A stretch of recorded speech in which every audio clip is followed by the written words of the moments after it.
Muy buenas tardes a todos, gracias a todos por estar acá. Hoy tenemos a un abogado de la Universidad de los Andes con maestría en Administración Pública de la Universidad de Columbia. Ha sido asesor en el Consejo de Seguridad de Naciones Unidas, ha trabajado en el sector financiero en Estados Unidos, trabajando para Think Tank ABC Foundation, también para la American Business Council. También fue director ejecutivo de la Fundación Buen Gobierno y acaba de lanzar una firma de consultoría metódica. Pues él es Martín Santos. Gracias, Martín, por estar acá. No, a usted, Beto, por la invitación. Aprovechar para felicitarlo por este espacio. En momentos de pandemia, este tipo de entrevistas y de diálogos yo creo que son muy útiles para uno mantenerse distraído y sobre todo por el activismo que anda haciendo últimamente. Entonces, por eso, pues mis felicitaciones. Gracias, gracias, Martín. Leyendo esa hoja de vida suya, ni vago ni mantenido, como dijeron hoy por ahí. Sí, pues hoy fui víctima del matoneo de las redes sociales. Yo, por el contrario, me río de eso. Yo no me victimizo, yo no sufro y mucho menos voy a ser hipócrita frente a esos temas. Yo creo que hay que darle una mirada mucho eh, más divertida al tema de las redes sociales. La gente se la toma muy en serio, la gente está muy prevenida con cualquier punto, cualquier coma, cualquier palabra que ahí se diga. También es espacio para uno reírse de los otros, reírse de uno mismo, reírse de la situación del país, que por supuesto es bastante cómica, es una tragicomedia, digo yo. Entonces sí, hoy estoy de trending topic, mañana estará otro.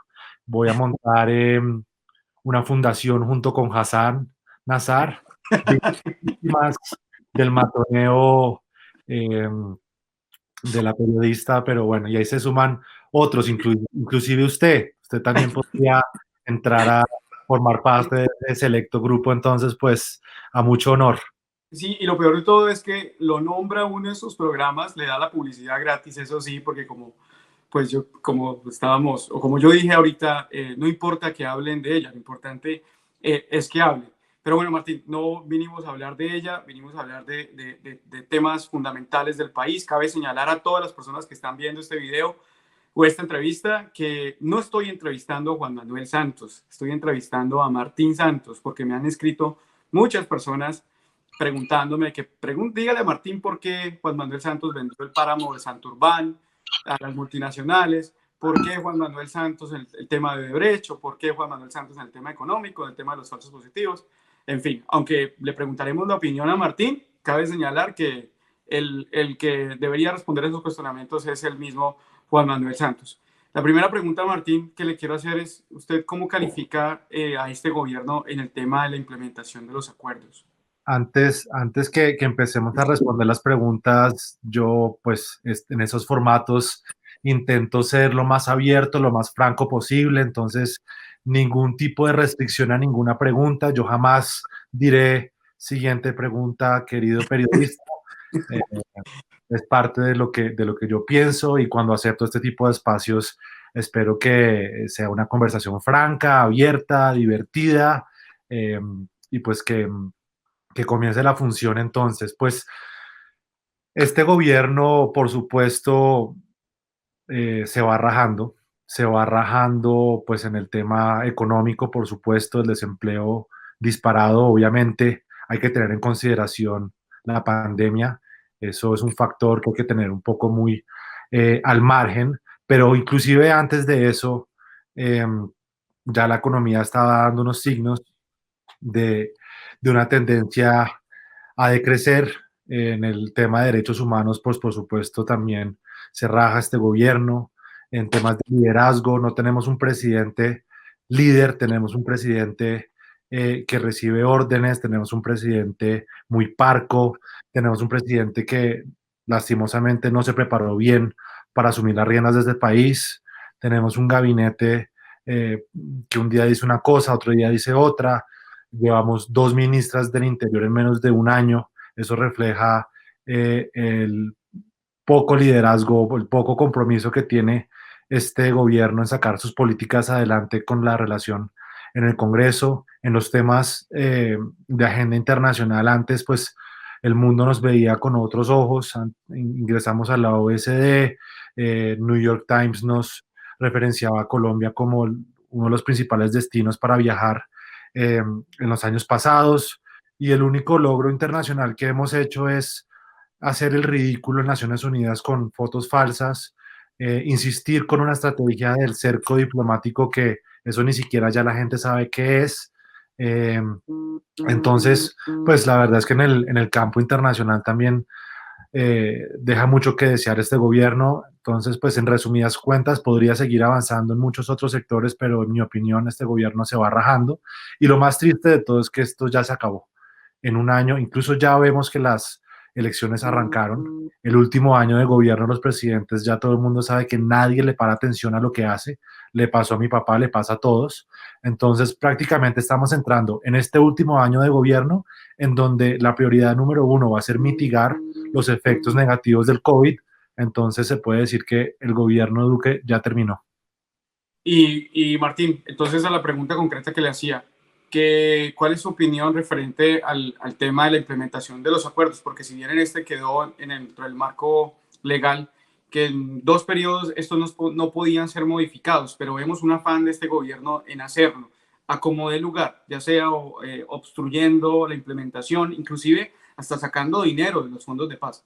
Correcto. Pues ellos en campaña prometían hacer trizas el acuerdo de paz y yo creo que lo están logrando. Ayer La Silla Vacía sacó un informe muy detallado de cómo el gobierno nacional está desfinanciando los programas que están destinados precisamente a la implementación del acuerdo de paz.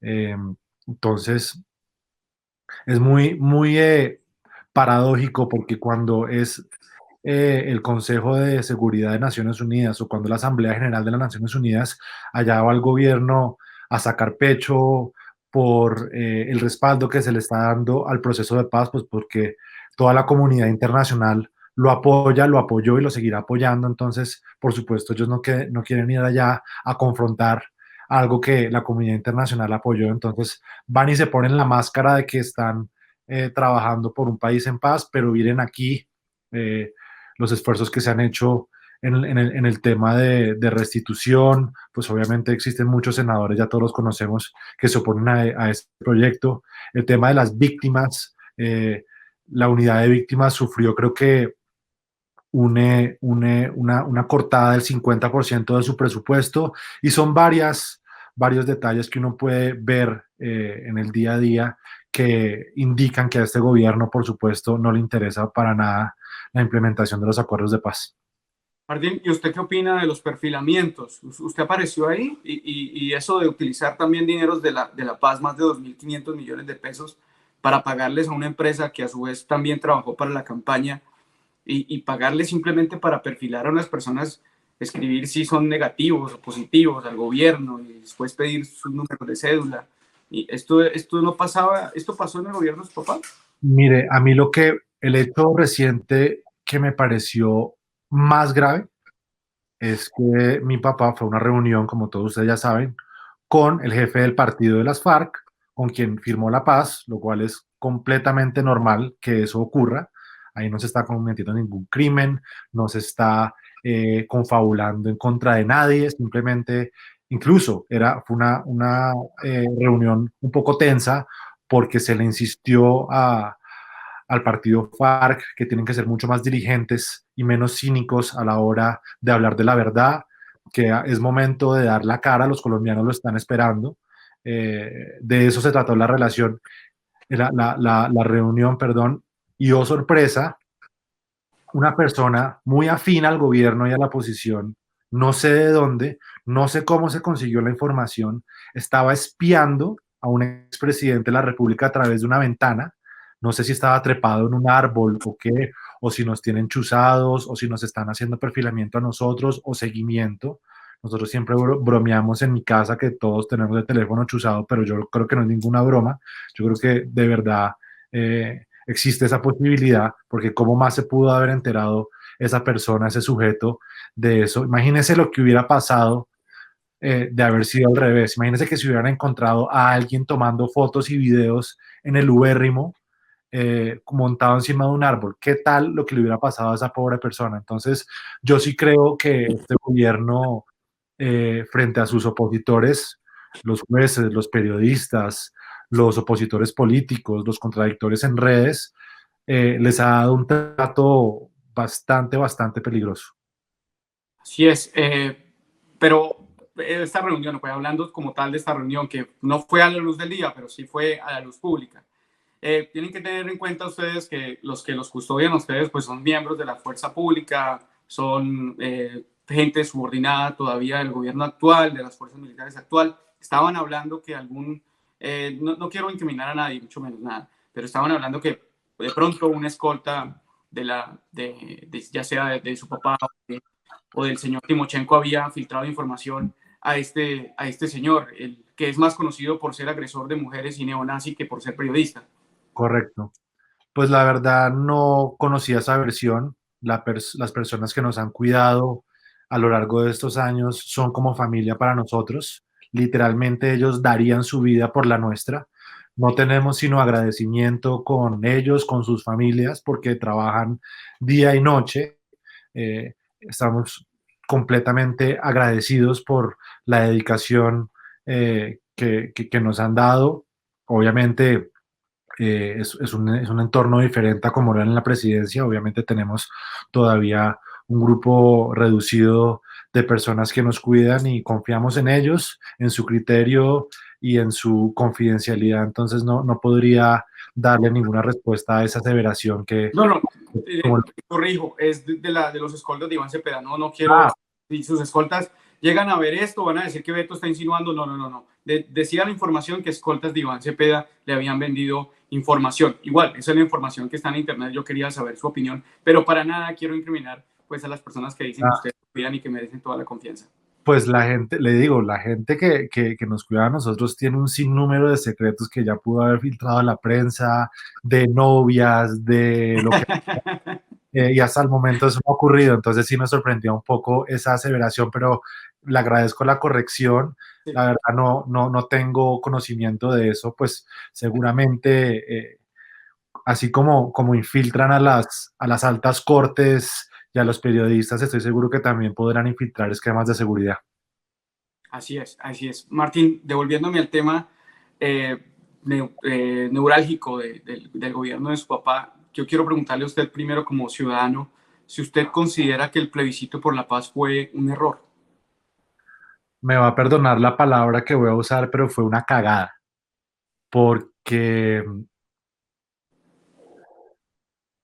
porque la verdad es que fue una decisión que al principio en un discurso mi papá le prometió al pueblo colombiano refrendar los acuerdos, pues que en teoría no tiene nada de malo. Los referendos han ocurrido a lo largo de la historia en todos los países, en todos los gobiernos.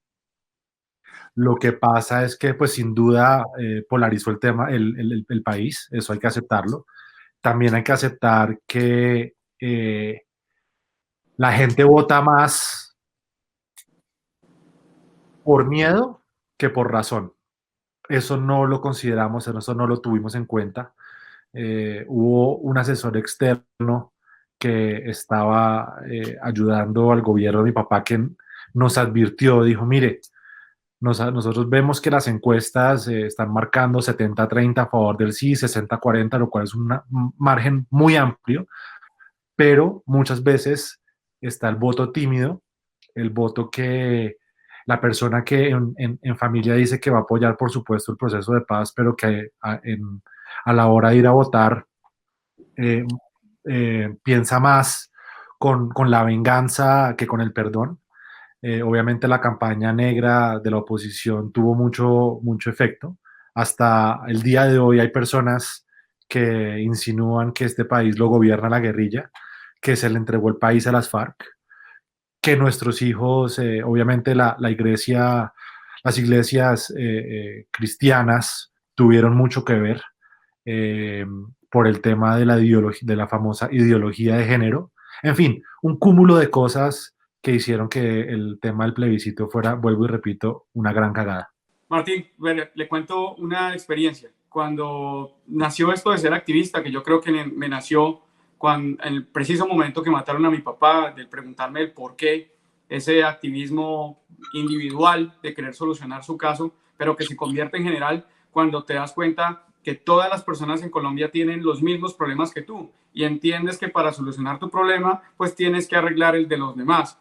Pero este tema de los videoblogs y de ser youtuber, el primer video que yo hice fue 15 días antes del plebiscito y explicaba por qué tenemos que perdonar, por qué yo en el caso de siendo un huérfano de un oficial de la policía, teníamos que doblar la página y teníamos que evitar que mi situación pues la vivieran otras personas. Que un mal acuerdo por la paz, pues yo cuánto no desearía que en la época de mi papá pues hubiese existido un Juan Manuel Santos que le hubiese entregado el país a las FARC como ellos estaban hablando o que ofreciera impunidad. Cuánto quisiera, cuántas vidas nosotros hubiésemos salvado. Y pues bueno, ese fue mi primer video, no funcionó mucho, pero siento y me siento muy orgulloso de haber votado sí, pero creo que sí fue un error de su papá en cuanto a que él estaba convencido a un dogma que viene de la raíz lógica de pensar que un ser humano siempre va a querer lo mejor para el otro. Correcto. Increíblemente se equivoca, Correcto. eso nos hace colombianos, nos hace, somos unos seres humanos extraños, es increíble lo que realmente pasó. La palabra es increíble. Yo aprovecho para resaltar su postura como víctima de un conflicto, como huérfano de una guerra, su intención de doblar la página y de que precisamente por las cosas que le ocurrieron a usted y a su familia tan trágicas, usted no está empeñado en buscar venganza y en hacer que lo mismo que le pasó a usted le ocurra a esas personas que lo hicieron sufrir a usted, sino que por el contrario, nunca más ningún colombiano tenga que sufrir lo que usted y su familia sufrieron. Así que lo aplaudo por eso, es la posición que hay que tomar. Y sí, lo dijo usted muy claramente. Las personas, increíblemente, sobre todo en las grandes ciudades, ¿no? Que es lo paradójico, que nunca han empuñado un fusil, que nunca han oído el estruendor de las bombas, que nunca han tenido que cargar a sus hijos amputados o una madre dejar a sus hijos, ¿no? A sus hijos huérfanos porque su padre perdió la vida en medio de un tiroteo, hayan sido las personas que hayan votado mayoritariamente al no. Mire Bojayá, Bojayá, de pronto el área de Colombia que sufrió más el conflicto armado, con el tema de la iglesia, el bombardeo, de los niños muertos, del cruce de fuego entre los paras y la guerrilla. ¿Usted quiere saber cómo votó Bojayá en el plebiscito? Votó 80% sí, 20% no. La, Samaniego, Samaniego, el de Nariño, donde fue la masacre de los 9 jóvenes. correcto, Por, por, correcto. Entonces, lastimosamente, las personas que ven la guerra por televisión, pues como no la viven, eh, tienen mayor comodidad para decidir sobre la vida de los demás, el futuro de los campesinos. Entonces, no contábamos con que eso ocurriera. La verdad es que pues las responsabilidades se asumen. Mi papá lo ha dicho muchas veces, que uno de sus grandes errores, porque pues fueron muchos también, no tiene nadie que decir que el gobierno de mi papá fue perfecto, ni mucho menos, muchos errores tuvo, eh, pero sin duda uno de los más grandes fue haber insistido en el plebiscito por la paz. precisamente le iba a preguntar eso, sobre los errores del pasado gobierno. En el libro que me firmó el expresidente aquí en Miami, gracias a Esteban Meleda, saludos a Esteban por haberme gestionado la firma. Eh, en ese libro su papá dice y afirma con orgullo haber cuidado los 3 huevitos de Álvaro Uribe Vélez, entre ellos la confianza inversionista. ¿No era mejor que el gobierno más bien o se olvidara ese huevito y más bien tratara de trabajar ese mercado interno para ver si alguna vez aspiramos a ser como Nueva Zelanda en vez de evitar de ser Venezuela? De acuerdo. Cuando mi papá habla de que cuidó los tres huevitos, se refería a que la cohesión social, es decir, los indicadores sociales, mejoraron sustancialmente la pobreza y la pobreza eh, extrema durante los últimos 8 años del gobierno de mi papá disminuyeron sustancialmente. Faltó muchísimo por hacer, claro que sí, falta mucho por hacer todavía. En temas de educación también hubo mucho progreso. En inequidad, Colombia sigue siendo un país demasiado, demasiado desigual, pero los indicadores mostraron que esa brecha se redujo. En temas de inversión, de confianza inversionista, lo que se refería era la mirada de los países extranjeros para atraer y crear empleo en Colombia. Las multinacionales llegaron por montones durante el gobierno de mi papá, a eso se refería, crear empresa, todo este tipo de tecnologías nuevas que ahorita estamos viendo, las aplicaciones, que en Colombia pues yo creo que puede ser pionero en eso. Lástima que el gobierno de Duque se haya desenfocado de esa bandera, porque a mí yo sí creo que si uno no está montado en el bus de la tecnología hoy en día, uno no está montado en nada. Y pues por supuesto en temas de seguridad, pues qué más avance en seguridad que desarmar a la guerrilla más antigua que tiene el hemisferio, de más de 50 años, la más sanguinaria, la que más daños ha causado, para reducir homicidios. Ustedes veían como las camas de los hospitales militares estaban vacías, eh, la disminución en homicidios, en minas, en secuestros, en bombardeos, en tomas guerrilleras, todos esos indicadores bajaron. Entonces, a eso se refería mi papá en el libro cuando decía que esos tres huevos no es que los haya continuado, sino que los, los, los, los, los cuidó y los transformó en logros sociales, en logros de inversión y en logros de seguridad y defensa. Y del tema también económico, ¿usted cuál cree, económico y ambiental? Mucha gente les indalga la responsabilidad de lo que está pasando ahorita con el páramo de Santurbán al gobierno anterior. ¿Usted qué opinión le merece esto, Martín?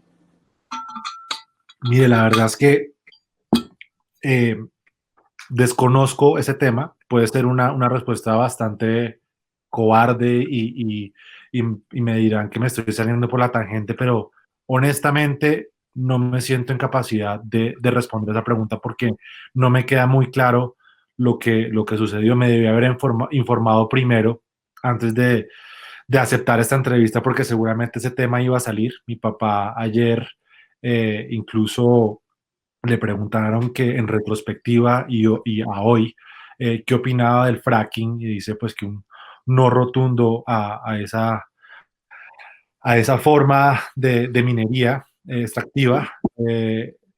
Durante el gobierno de mi papá se delimitaron, creo que fueron 35 páramos. Si usted toma el número de área delimitada durante el gobierno de mi papá y lo compara con otros gobiernos, nunca antes nadie había protegido tantas zonas como lo hizo la administración Santos. Entonces, lo claro es que los recursos naturales no se pueden sacrificar por engrosar los bolsillos de las multinacionales. Eso está claro. También hay que ver la manera como se concilia la minería de una manera mucho más responsable, no solamente ambientalmente, sino socialmente, porque sin duda y lastimosamente Colombia depende una gran medida en esta industria. Lastimosamente, eso hay que cambiarlo urgentemente, pero de todas maneras seguimos dependiendo de esa industria. Entonces, toca hacer una ponderación entre lo medioambiental y lo productivo. Pero sí tenía una respuesta. ¿Qué tal que no hubiese tenido argumentos? Lo de la limitación de los páramos, creo que eso lo sabe muy poca gente. Interesante saber eso, Martín. Martín, el punto neurálgico. Creo que muchas personas en esta entrevista están esperando esa pregunta. Eh, ¿Qué responsabilidad le cae al gobierno anterior del tema de los falsos positivos? ¿Usted habla del gobierno de mi papá? Bueno, tanto del gobierno, bueno, el gobierno de su papá prácticamente terminaron erradicándose por allá en el 2002. Hubo unos años donde no hubo falsos positivos y volvieron ahora con este gobierno. pero la gente relaciona el tema de los falsos positivos a su papá por haber sido ministro de Defensa de Álvaro Correcto. Vélez. Eso es cierto. El tema de los falsos positivos, mi papá asume la cartera de defensa y 6 meses entrados en su nuevo trabajo, él se da cuenta de lo que empieza a ocurrir. Él inmediatamente hace una purga en las fuerzas militares. Yo no sé si ustedes se acuerdan, 13 generales salen de la cúpula y se empieza a desenmascarar esta tragedia que sin duda marcará las páginas de la historia de nuestro país con sangre y con dolor, porque no se me ocurre a mí alguna otra tragedia más que esa, de pronto comparable con el nazismo. Eh, pero sin duda alguna la gente relaciona a mi papá con los falsos positivos por haber sido el ministro de Defensa de Álvaro Uribe, pero lo que hay que saber es que una vez mi papá asumió esa cartera, como usted bien lo dice, se empezó a erradicar ese crimen de Estado y como usted lo dice también, vuelvo y repito, lo estamos volviendo a ver en los últimos años, en los últimos 2 años para ser más exactos, entonces usted puede hacer la comparación de cómo era antes y cómo es él ahora. Hay que aclarar también que el decreto 029 del año 2005 fue firmado por el anterior ministro de Defensa que se llama Camilo Ospina, y el cual pues avaló a Álvaro Uribe Vélez, del cual consistía premiar a los miembros de la fuerza pública con traslados, con premios, con regalos, y que pues medían los premios o medían el alcance de la guerra con bajas. Entiendo que su papá, estando en la presidencia, cambió eso por desmovilizados. Y creo que Sí, esto fue un avance que radicó el tema de los falsos positivos. eso está muy claro. Él le habló a las fuerzas y le dijo, es más valioso un desmovilizado porque la información que trae no solamente es muy útil, sino desmotiva al contrincante. Imagínese usted ver desmovilizados entregando sus armas, eso es mucho más impactante que cualquier otra cosa. De segundas, después de un desmovilizado, un capturado también puede traer consigo información. Y por últimas, en último recurso, dado de baja, si estas dos instancias no se logran concretar. Entonces, él revirtió ese orden, ya no se medían eh, el éxito de la cartera de defensa en litros de sangre o en cabezas que rodaban o en botas camufladas al revés, sino en desmovilizados y capturados. Obviamente también eh, estábamos en una guerra y en las guerras hay pérdidas de muerte, pérdidas de vida lastimosamente. Eh, pero eso al día de hoy ayudó a que las FARC se sentaran a negociar. Mi papá asume la cartera de defensa y nunca antes nadie había tocado la cúpula de las FARC. Durante su permanencia por esa cartera cayó Raúl Reyes, cayó el Mono Jojoy, después cayó Alfonso Cano, el Negro Acacio, bueno, un sinnúmero. Es más, mire, por acá está este libro. Vea, de pura casualidad lo tenía. Jaque al terror, los años horribles de la FARC. Entonces usted ve acá, Tiro Fijo, Reyes, Ríos, Caballero, César, Acacio, El Paisa, Martín Sombra, Mono Jojoy, en fin.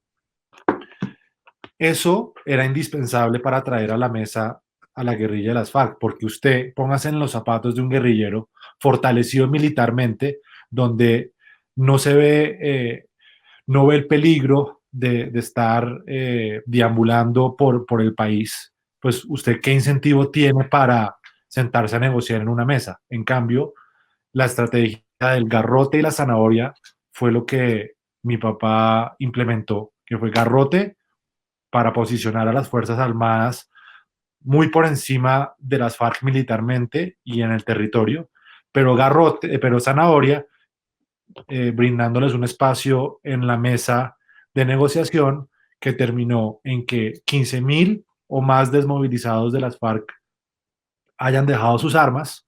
¿A cambio de qué? A cambio de verdad, justicia y reparación, y a cambio de eh, cinco espacios en un congreso de más de 200 personas, y eso no significa, por supuesto, de ninguna manera haberle entregado el país a las FARC. En otros procesos de paz, la contraparte puso vicepresidentes, ministros, embajadores, mejor dicho, yo creo que la sacamos muy barata frente a haber continuado con ese conflicto que pues causó más de 8 millones de víctimas a lo largo de estos últimos años. Así es, hago una aclaración histórica, no es para corregirte nomás, yo sé que lo tienes claro, pero en cuanto al tema del Mono Jojoy y también al tema de Alfonso Cano, fueron dados Bien, de baja una vez su papá ya era sí, presidente. correcto. Y de aquí nace una pregunta. Su papá siempre le reconoció los logros al anterior gobierno. ¿Cuál es su explicación? Porque esto es muy cómico. ¿Cuál es Menos, la explicación? menos mal esta entrevista no se iba a centrar en Juan Manuel Santos. No, no, yo ya había ido a la parte suya. No, no, no, es su opinión también como ciudadano. Pero la explicación de este gobierno, ¿cuál es la explicación de que Iván Duque, cualquier problema que tenga en estos momentos con el tema de los desmovilizados, perdón, el tema de las disidencias, con el tema del narcotráfico, le eche la culpa a todo a Juan Manuel Santos? Pero ahí está, si es la inauguración de un túnel, ahí está. Si es la inauguración de un puente, ahí está. Y no nombra a su papá, solamente lo nombra para los problemas. Y esto es totalmente increíble que esto suceda. Pues eso es el resultado de uno llegar a la presidencia de la República para aprender, ¿no? Si uno llega preparado, siendo un estadista, uno es capaz de reconocer logros de la administración anterior, eh, de pronto tener un ánimo más conciliador. Pero ¿qué hace la persona que no se siente cómoda en donde está?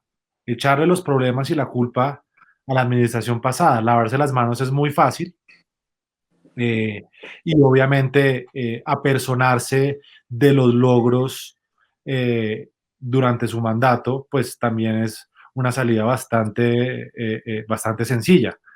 Yo no sé si usted se dio cuenta la columna que sacó Germán Vargas Lleras explicando un poco, obviamente que es una obra de la cual yo creo que no nadie se debería sentir orgulloso porque tardó muchísimos años, es una vergüenza. Eso tuvo que ver el gobierno de Álvaro Uribe, el gobierno de Juan Manuel Santos y el gobierno de Iván Duque, pero quien más recursos, más compromiso y más trabajo le metió a esa obra fue el gobierno de Juan Manuel Santos. Entonces, a uno no le importa si el nombre, si la plaqueta del túnel queda a nombre de fulanito o de sultanito, porque eso no es un reconocimiento, eso es una obligación.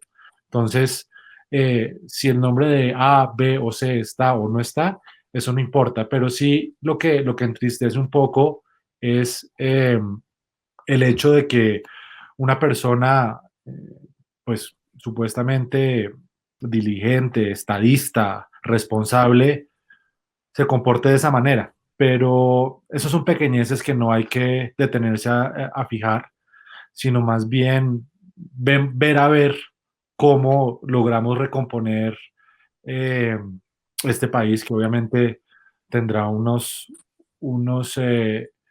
secuelas bastante graves en lo económico, en lo social. A mí me preocupa mucho la seguridad, lo estamos viendo ahorita. 54 masacres llevamos todos los días. Titular, nueva masacre, nueva masacre. ¿Y sabe qué es lo más triste? Que se normaliza. Entonces ya se vuelve costumbre uno levantarse y prender el radio y oír que hubo una nueva masacre, porque eso ya se volvió costumbre cuando antes, no, y no voy a decir que en el gobierno de mi papá no hubo líderes sociales asesinados, ni masacres, ni mucho menos, porque eso tampoco sería muy justo, pero sí vemos que la tendencia está disparada y hay que ponerle fin a eso. Así es, Martín. El tema, volviendo al tema del túnel, solamente quiero aclararle a la gente que ellos se llenan de sofismas, inclusive juegan hasta con la lógica. Álvaro Uribe Vélez inauguró el túnel en el año 2008 y pasaron 2 años y su gobierno termina. Transcurren los 8 años del gobierno de Juan Manuel Santos y 2 años después Iván Duque lo termina. O sea, lo que quiere decir es que el túnel, según el uribismo, se construyó en los 2 años finales de Uribe y en los Correcto. primeros 2 años de Iván Duque y en los 8 años de Juan Manuel Santos no se hizo nada. Eso es algo injusto totalmente. Eh, Martín, la otra pregunta que le quería hacer, ya pasando el tema, ya no hablando más de su papá. Martín, ¿usted se fue a ver ballenas en junio del año 2018? Eh, ¿A qué se refiere? O sea, ¿qué pasó después de la elección? No. La pregunta de se fue a ver ballenas es porque le explico. En el contexto del voto del Entiendo, señor Sergio Fajardo, entiendo.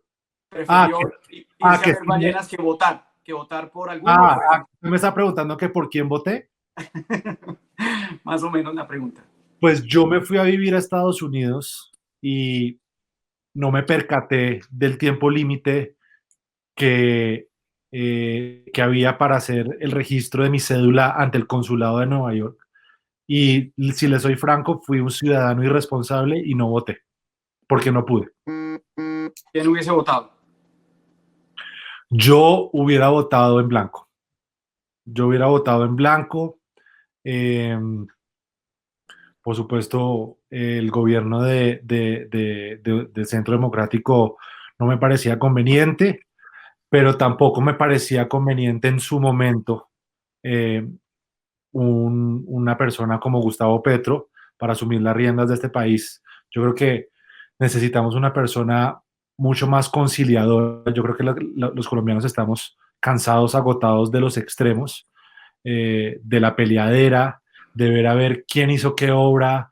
Mire, por ejemplo, el tormento que fue Petro para Peñalosa, lo cual está haciendo ahorita Claudia López. Cualquier persona que contradiga a Petro es insultada. Obviamente es una persona demasiado importante en la política colombiana, tiene muchas ideas muy, muy buenas, pero en su momento yo hubiera votado en blanco. Martín, y ni siquiera viendo este desastre social, ni siquiera viendo esta cantidad de masacres, ni siquiera viendo cómo están destruyendo el acuerdo de paz, de pronto estamos comparando como un tema de Ah, arrogancia, de personalidad, versus un tema de política de Estado, de cierto. destrucción. No es, no me parece, ¿no le parece injusto? En su momento hubiera votado en blanco, pero al día de hoy, después de haber visto todo lo que ha pasado, hubiera votado por Gustavo Petro. Bueno, eso es un importante análisis.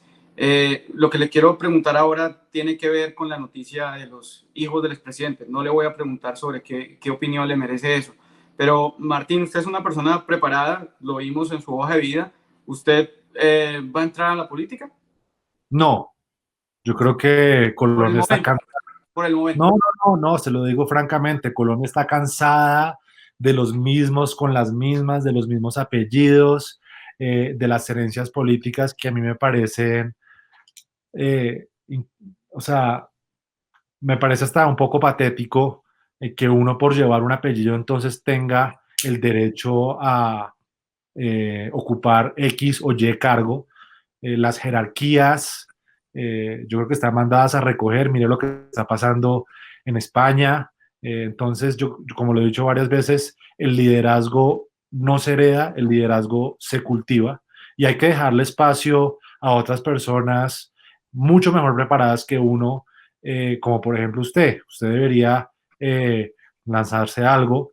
Yo creo que usted es una persona capacitada, entusiasmada y que le podría dar un aporte importante a la discusión de la democracia del país. Entonces, quejarte era otros santos en la política, mire lo que pasa con Pachito Santos, mire lo que pasa con su hijo. Entonces, mi respuesta es no, a mí me apasiona el tema de la política, por supuesto, porque mi entorno durante mi crecimiento emocional y profesional obviamente siempre estuvo de la mano de la política, es un tema que me apasiona, pero yo no aspiro a ser presidente de este país, es más, eh, eso que lo hagan personas mucho más preparadas, sin ningún apellido rimbombante, que yo creo que tiene mucho más mérito. Así es, Martín. Pero entonces, trabajar también en el sector privado significa también trabajar por el país, darle De progreso. acuerdo, no, de acuerdo. Lo que por ejemplo, yo estoy ahorita empeñado en una firma de consultoría que acabo de sacar adelante. Eso eh, incluye asuntos públicos y asuntos privados. Yo creo que ambos sectores son muy importantes para el desarrollo del país. Trabajar en el tema público no significa hacer política, Entonces, pues por supuesto que en eso sí eh, intentaré trabajar en sacar adelante este país haciendo alianzas en lo público y en lo privado. Así es, Martín, porque vimos como esta, ya la última pregunta, no le quería traer el tema a colación, pero vimos como injustamente una periodista lo trató de insulta y luego se las da de víctima. Pero nunca se pregunta, cuando tratar de vago se refiere, nunca se pregunta cómo los hijos de cierto expresidente pues compran unas tierras y de la noche a la mañana con un figurín jurídico, esas tierras terminan valiendo miles y miles y miles de millones de pesos. En cambio, los hijos de Juan Manuel Santos, uno trabajaba silenciosamente y el otro prestaba servicio militar. O De sea, acuerdo. eso para mí fue muy valioso. Por lo menos, no importa si Esteban no fue a combate, pero tuvo que en algún momento voltear, como se dice en la milicia, y eso no lo hace ningún hijo de algún rico. Entonces, si hacemos un paralelo que me parece injusto, creo que los mantenidos y aprovechados del Estado mejor serían otros y creo que la periodista debería mejor preguntarse por quien en estos momentos pues está siendo abogado de oficio. Que lo último que le quería preguntar, yo no entiendo esa animadversión. ¿Usted qué opina de eso? Frente a qué Sí, cosa. de la señora Vicky Dávila. No, pues mire, lo que le digo es una señora con la cual nosotros teníamos una relación muy estrecha. Ella era amiga personal de la familia, venía a nuestra casa a comer Upa. y, sí, y de la noche a la mañana, de la noche a la mañana, la palabra es se enloqueció de testigos, hay muchas personas.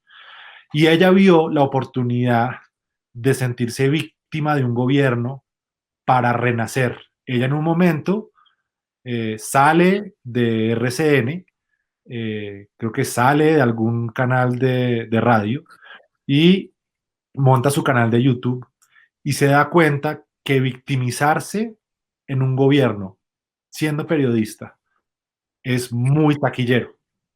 Entonces, con el tema de las almendras, el tema de las almendras se lo cuento aquí cómo fue.